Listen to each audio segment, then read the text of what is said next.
Hello viewers, let's change the computer language or let's turn your Windows language from English to your local language. So first come click on Windows button and then click on settings, and in settings click time and language.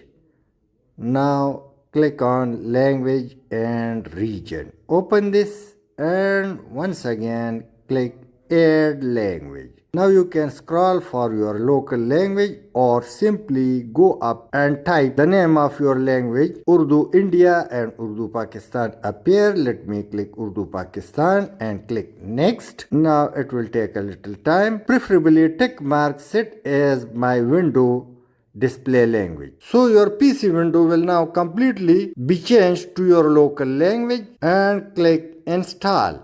Now it's installing and it will take a little time, so simply go up and click sign out. You can see Urdu Pakistan above and it's done. Restart your PC and enjoy the new language of your PC's window. Thanks for watching.